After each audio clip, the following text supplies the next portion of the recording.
Salut à tous, c'est Marie Dupont. Bienvenue sur ma chaîne dédiée à la propreté, l'élimination des taches, le nettoyage et l'ordre dans la maison. N'oubliez pas de vous abonner à ma chaîne. Continuez à regarder pour découvrir nos astuces du jour. C'est parti.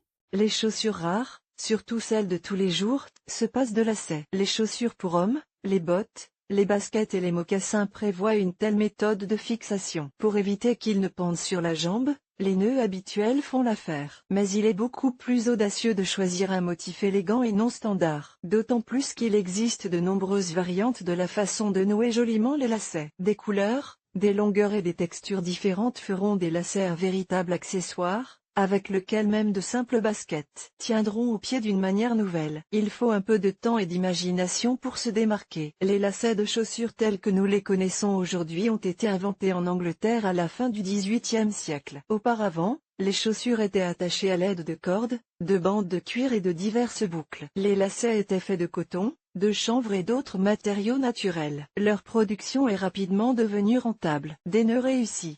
La plupart des longes modernes sont synthétiques. Elles sont durables et moins sujettes au frottement. Mais contrairement aux lanières naturelles, elles sont plus glissantes et se défont plus rapidement. Pour fixer correctement et fermement le nœud sur les lacets, on peut procéder de la manière suivante. Nœud yang. Il faut faire une boucle de chaque côté des lacets, les faire passer l'un dans l'autre et bien les serrer. Nœud de sécurité. Les boucles de chaque côté du lacet doivent être passées dans des directions différentes à travers la boucle du dessous. Nœud chirurgical. Commencez par faire le nœud décrit ci-dessus. Ensuite, faites passer la boucle de droite dans la boucle du milieu. Il est impossible de fixer solidement les lacets sur les baskets sans faire de nœud. Sinon, vous risquez de vous blesser en marchant ou en faisant du sport. 5 façons de faire de beaux lacets. Il existe environ 2 billions de façons de lacer ces chaussures. Il n'est pas nécessaire de tester chacune d'entre elles pour devenir extraordinaire. Il existe des options qui ne nécessitent pas de matériel supplémentaire ou de compétences particulières. Voici 5 façons simples de faire de beaux lacets. Treillis. En passant par les trous du bas, vous devez enfiler le lacet vers l'extérieur. Croisez les extrémités et passez par la 4e paire de boucles pour entrer à l'intérieur. Passez par la paire suivante pour faire entrer chaque moitié à l'extérieur. Croisez à nouveau les extrémités et passez dans la 2e paire de boucles. Faites sortir le lacet par le 3e trou, croisez-le et tirez-le par le 6e. Le chemin de fer.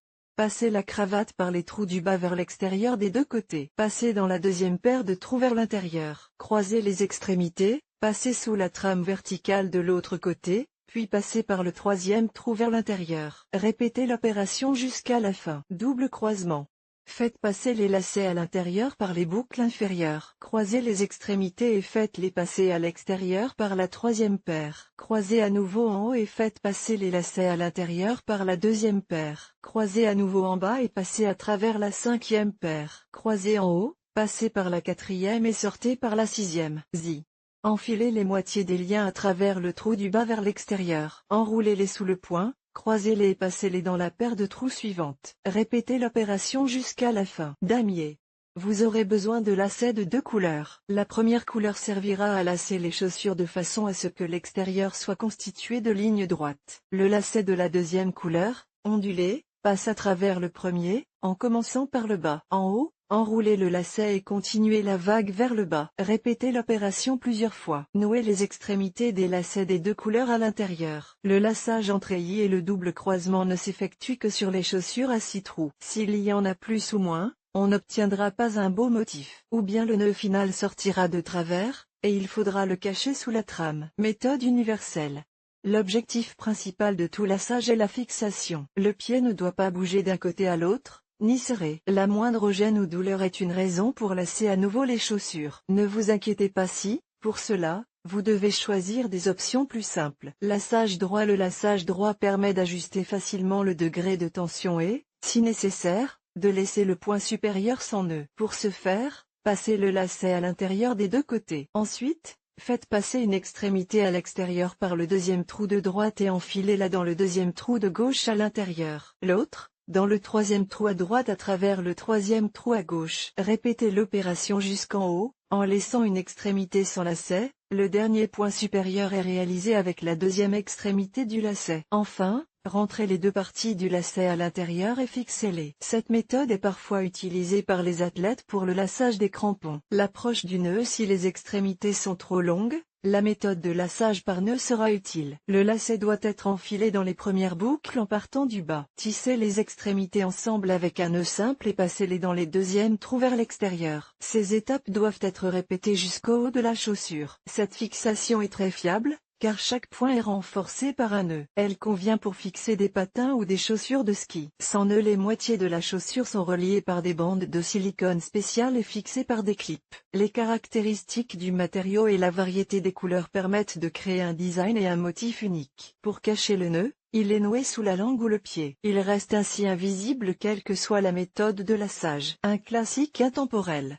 Le seul tabou dans le choix d'un type de laçage original et inhabituel concerne les chaussures classiques. Dans ce cas, l'étiquette est très stricte, lacet de couleur inférieure à celle de la chaussure, tressage simple et sans complications. Tressage en croix pour lacer des chaussures d'homme selon la méthode traditionnelle croisée. Vous devez faire passer le lacet dans les boucles inférieures et le diriger symétriquement vers l'extérieur des deux côtés. Croisez les extrémités et passez les deux trous suivants vers l'extérieur. Croiser par-dessus et par-dessous convient à ce type de chaussure et à la méthode de croisement over-under. Le schéma de nouage varie en fonction du nombre de boucles présentes sur les chaussures. Si le produit a 5 trous, les extrémités du lacet doivent passer par les deux premiers trous du bas vers l'extérieur, et par les 4 trous vers l'intérieur. Les deux moitiés du lacet doivent être croisées et enfilées dans les boucles suivantes de manière à ce que les croisements résultants alternent de l'extérieur vers l'intérieur. Sur les chaussures à 3 trous, le laçage droit décrit plus haut sera le plus efficace. Dans ce cas, il est également considéré comme approprié.